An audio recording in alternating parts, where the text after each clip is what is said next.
Hey, John Hickok here. Today we're going to look at the M45A1 from Colt. It's a really neat pistol. Ought to look familiar. 1911, of course.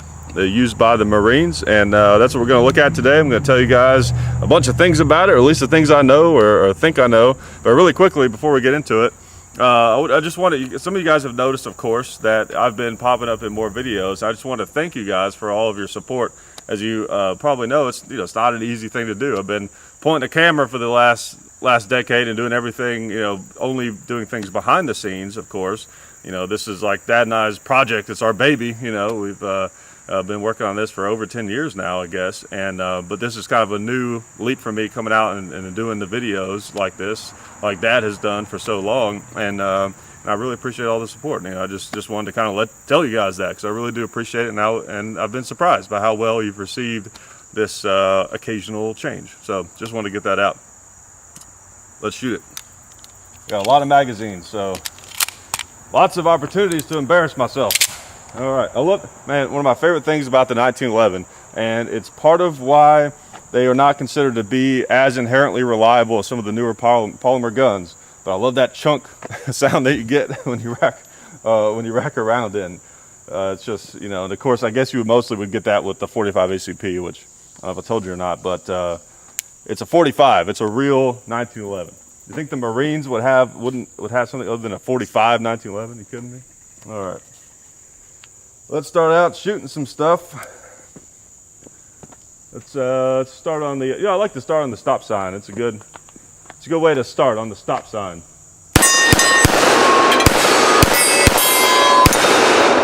All right. Really smooth pistol.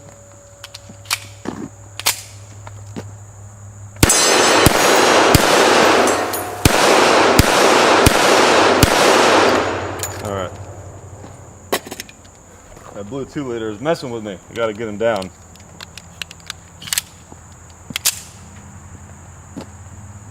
I had to put my ears up to make sure he wasn't, talking to me trash or anything.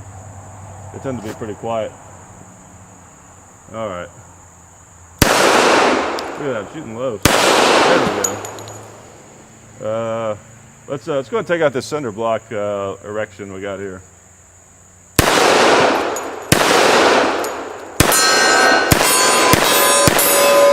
Okay. Oh yeah, you can really feel that dual recoil spring that's got in there, which I'll talk about that in a minute and show it. Actually, I'll go ahead and break it down. And while I'm doing that, of course, as always, we appreciate all the people who support this channel, as well as you guys. I want to kind of give you a brief history of it. Not the 1911 itself, but the Marines' involvement with the 1911. And basically, the Marines went to the 1911 in 1913. It was when the Marines and the Navy adopted the 1911, which would have looked very similar to this. This is a 1918 original 1911, and this is the A1. Of course, this is what you would have seen like in World War II, for example. And guys that know the differences, we've got videos on this, but big ones are small beaver tail, long trigger, flat mainspring housing, whereas they went to a little bigger beaver tail with the A1, shorter trigger, and the non-flat mainspring housing. Can't think of the exact term for that, but it's definitely not flat. And what you have here is essentially the way a modern 1911 is typically set up. Now, if you buy a modern, just standard GI 1911, a lot of times they'll have it set up like this. For some reason, you think that people would prefer this, but with a little more beaver tail. But a lot of times they're like this if it's a standard GI. But kind of the nicer 1911s, a lot of times this is basically what you get: commander hammer, improved beaver tail, flat mainspring housing, long trigger, like the original front slide serrations. It's got the Novak sights, night sights. Like I said, it does have a matched barrel, and it's got nice VZ grips, very aggressive. They feel really good. They're a little bit thicker than standard 1911 grips, but not enough to, I don't think that you have a problem with it unless you have maybe really small hands. But it's just it's a pretty solid pistol. All right, let's take a few more shots.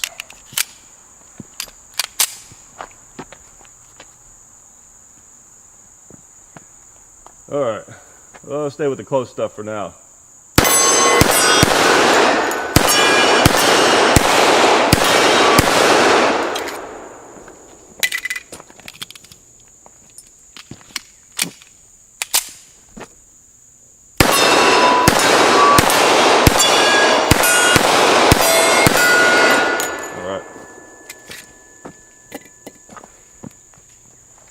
So basically how this pistol came about was, best I can tell, largely because of the MARSOC Marines, which is an intimidating sounding word. It stands for Marine Special Operations Command, Marine Special Forces.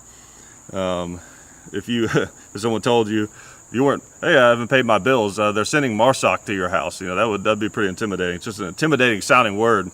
Special Forces Marines.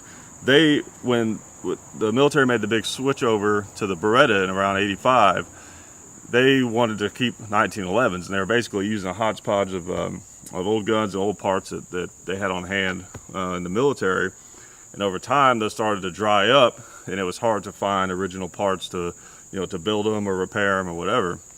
So in around 2010, the Marines basically they asked for a pistol. They didn't ask for a 1911. They didn't ask for a 1911, technically speaking, but they said they wanted a single stack 45 ACP that takes 1911 magazines. It basically described everything about a 1911. It said, it doesn't have to be a 1911. So of course, Colt got the contract, and well, not necessarily of course, but Colt wasn't going to make something that wasn't a 1911 for the Marines, of course, and I would imagine that they're happy with it. So that's where it came about. They need something to replace that, and ironically, now I think the past couple of years, the MARSOC Marines have gone back to the Glock 19, but there's still a lot of most of the Marines, as far as I understand, are still being issued these, and just based on what friends I've had that have been in the military or that are veterans of overseas have kind of clued me in on the fact that the odds are there's probably a lot of Berettas still floating around, and the military is slow to change on things like that. So there's never, of course, a definite, this is when they started carrying this and this is when they stopped, or anything like that. But essentially, this is the Marine sidearm, with the exception of MARSOC, who I understand started this whole thing, is going to the Glock 19, which is also a pretty good choice, I have to say. I would prefer a Glock 19 for carry, of course, over something like this. The military situation is, night and day from typical civilian going out into the streets and everything. A lot of people will knock the 1911 and say it's, the only attraction people have to it today is it's just a nostalgia thing, and there's really no reason to carry 1911. And there obviously are some reasons that most people carry polymer handguns. Lighter, of course, is being a big one, and then not having external safety. A lot of people prefer that. There's a whole slew of reasons, but the one thing that the 1911 still does very well with all the other firearms pistols on the market is it's a thin 1911 that, when chambered in 45, it's very comfortable to shoot. It feels great. I've never heard anyone say they picked up a 1911 and didn't like how it felt, which is interesting to me, because you have so many pistols with all these crazy grips with different finger grooves and weird shapes and everything, and to me the best feeling pistol on the planet is a 1911. It's just a straight line, essentially. So the 1911 still has some validity in the modern age, and the fact that the Marines still carry it, I think, still use it, is evidence of that. But of course, there are a lot of advantages to going with a more modern firearm like a Glock or any other polymer striker-fired gun or SIGs or whatever. But 1911s they're still alive and kicking. That's what I'm trying to say. I'm not saying that the 1911 is still the best handgun on the planet, but it's alive and kicking and doing well. All right, let's take out this watermelon.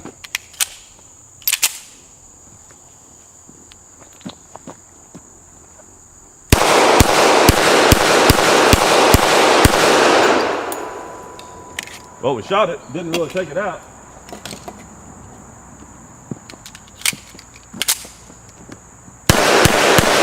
There it goes. Let's go ahead and shoot the target while I got a couple of rounds left.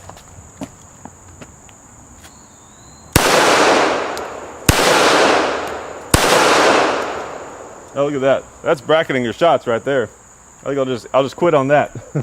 Let's take out these pots there. All right. In hindsight, I should have grabbed a mag pouch. So many magazines. Okay, shoot a couple more. This thing it really is a joy to shoot. Again, you know, the disadvantage of carrying something like this as a civilian would of course be the weight. It's a heavy gun, but it's very, very, very comfortable to shoot. Incredibly sweet shooting pistol. It's got a pretty nice trigger. It's not super light. They say it's online. They say it's a 5-pound trigger. You know, I didn't put a scale on it or anything, but seems about right to me.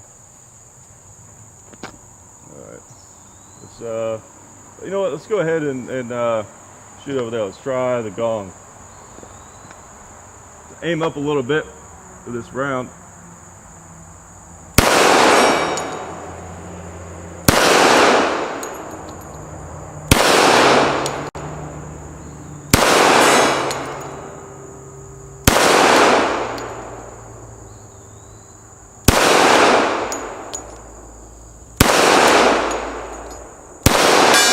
There we go. You can tell where they're going.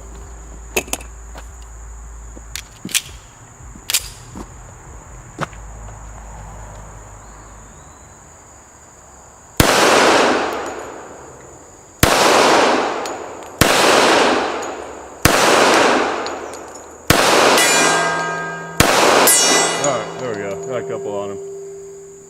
Alright, let's take out some of these 2 liters.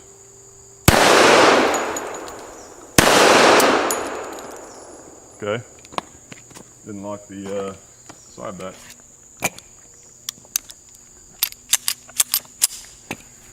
One thing that I found online that's pretty interesting to me is that, of course, like I said, MARSOC, the Marines special version of the Special Forces, it's going to the Glock 19, so they've actually decommissioned a few of these and sold them on the civilian market. If you look around online, there's a few people that have them, and they haven't done something like that in a long time. I mean, if you want a military 1911, I mean, you're looking at having to get one of these, World War II, World War I. So it's kind of cool, and they were really beat up and everything, and looked very well used. And there's actually one I saw in Gunbroker. It was very expensive, but it was interesting. They had these red numbers on them, and up on the slide, 2-digit numbers. It's pretty cool. But it's interesting that they're going, you know, back to the 19. I don't know how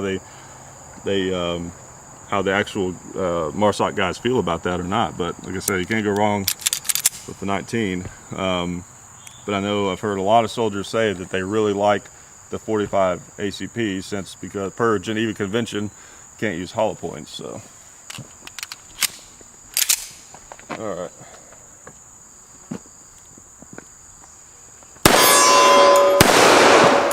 Get that 2-layer on the top.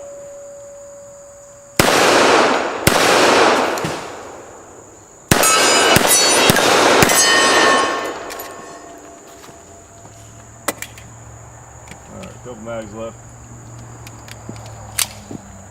I'm gonna try doing some speed shooting with it. That's the burn barrel.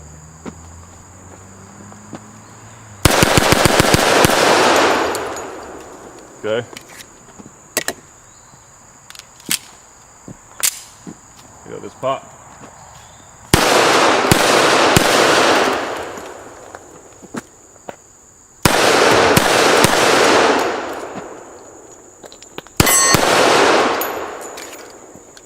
All right. Look at all those empty magazines. It represents a lot of fun right there. It's you know, the big takeaway for me with this thing is that, you know, it's a 1911. You know, they all feel great. At least most of the ones that I've picked up, of course, especially if it's got the flat mainspring housing on it. It feels really good. That double recoil spring, I mean, really, I think does make a difference. You know, I can just feel it just feels a lot softer. There's you know, the 1911 of course is famous anyways for being a fairly soft shooting pistol for, you know, such a large caliber, large round. But it, you know, there's not a lot of that, you know, feeling of the slide slamming back. I mean, it's very, very soft, very easy to control.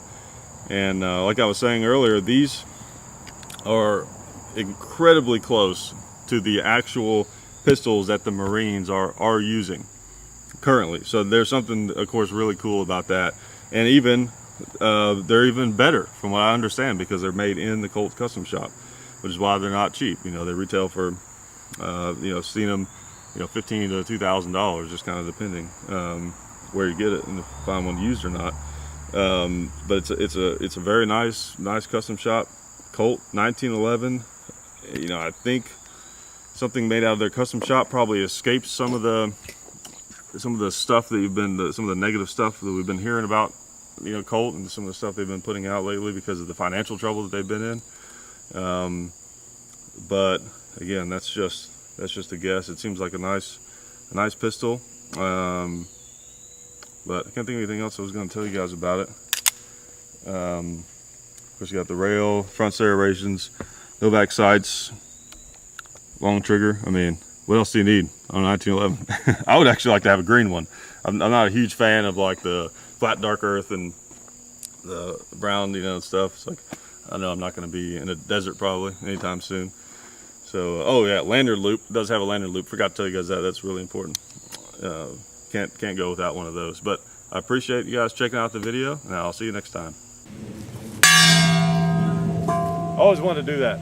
Okay, since you guys are here at the end of the video, I wanted to remind you of our friends over at SDI, the Sonoran Desert Institute.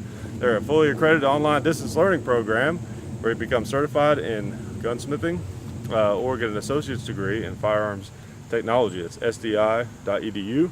And also, big announcement lately on the channel, our shirts are now with Matt from Demolition Ranch's new company, Bunker Branding.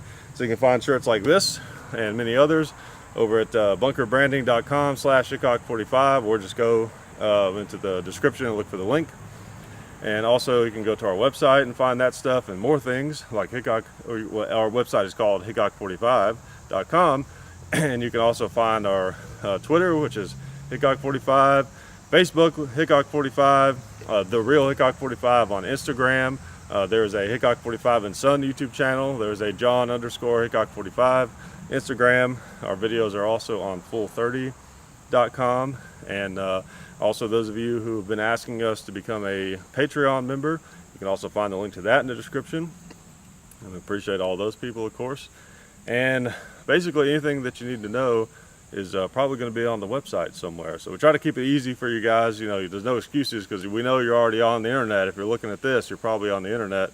So all you got to do is open your browser, and if you're on your TV, I know you got a phone in your pocket. So no excuses. All right. Okay, now what you should do is watch one of these other videos, as long as it's one of ours, because everything else is not good, of course. All right. Thank you.